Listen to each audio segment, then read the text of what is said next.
اداکارہ اور میزبان شائستہ لودھی نے تنازعات اور نجی زندگی میں مشکلات کی وجہ سے مارننگ شو کی میزبانی سے توبہ کرنے کے بعد اب ایک مرتبہ پھر گلیمر کی دنیا میں واپسی کا اعلان کر دیا ہے۔ شائستہ اس مرتبہ سرکاری ٹی وی پی ٹی وی سے مارننگ شو کا آغاز کر رہی ہیں۔ اداکارہ کی جانب سے اس بات کی تصدیق بھی کر دی گئی ہے۔ یاد رہے کہ ان دنوں اداکارہ اور میزبان Nadia Khan P T V کے morning show morning at home کی میزبانی کر رہی ہیں، لیکن جلد ہی شائستہ لودھی ان کی جگہ لے لیں گی۔ انہوں نے پی ٹی وی کے مارننگ شو کی میزبانی کی تصدیق کی۔ مارننگ شو ہوسٹ کی حیثیت سے وہ پر امید، حوصلہ افزا اور زندگی کے مختلف پہلوؤں پر اپنا نقطہ نظر پیش کرنے کا ارادہ رکھتی ہیں۔ شائستہ لودھی کا کہنا تھا کہ میں تمام خواتین کے لیے شو میں مختلف سیگمنٹس کروں گی۔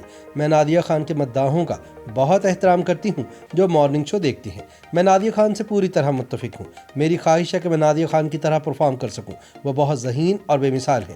مجھے امید ہے کہ میں ناظرین کو مایوس نہیں کروں گی۔ شائستہ لودھی نے نشاندہی کی کہ کس طرح پاکستان میں ٹیلی ویژن کے مارننگ شو زوال پذیر ہیں۔ چینل زیادہ مارننگ شوز نہیں کر رہے کیونکہ خطرناک ہے۔ چینلز کو ڈرامہ نشر کرنے سے بہتر ریٹنگ ملتی ہے، لیکن کسی کو یہ نہیں بھولنا چاہیے کہ ناظرین شو کے ذریعے براہ راست تعلق بھی چاہتے ہیں۔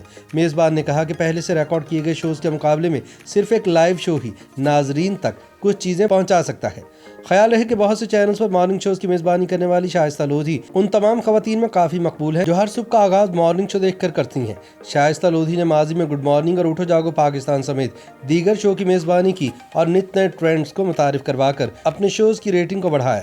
یاد رہے کہ 2014 میں مارننگ شو اٹھو جاگو پاکستان کی میزبانی کے دوران توہین مذہب کے الزامات کے باعث سے شائستہ اپنے 3 بچوں کے ہمراہ دبئی منتقل ہو گئی تھیں۔ اداکارہ نے کچھ عرصے کے لیے شوبز سے کنارہ کشی بھی اختیار کر لی تھی۔ بعد ازاں اداکاری کے میدان میں بھی انہوں نے قسمت آزمائی کی اور وعدہ اور خان جیسے ڈراموں میں اداکاری کی۔ رواں برس ان کا ڈرامہ پردیس بھی نجی چینل پر نشر ہوا تھا جسے ناظرین کی جانب سے بہت پسند کیا گیا تھا۔ YouTube پر گوگلی نیوز دیکھنے کے لیے youtube.com کی سرچ بار میں googly news T V type کریں۔ گوگلی نیوز کے پیج پر سرخ رنگ کے سبسکرپشن والے بٹن پر کلک کرنا نہ بھولیے۔ YouTube پیج پر اپلوڈ ہونے والی ویڈیوز سے باخبر رہنے کے لیے بیل آئیکن پر کلک کیجیے۔ آپ کو ہر نئی ویڈیو کے بارے میں نوٹیفیکیشن موصول ہو جائے گا۔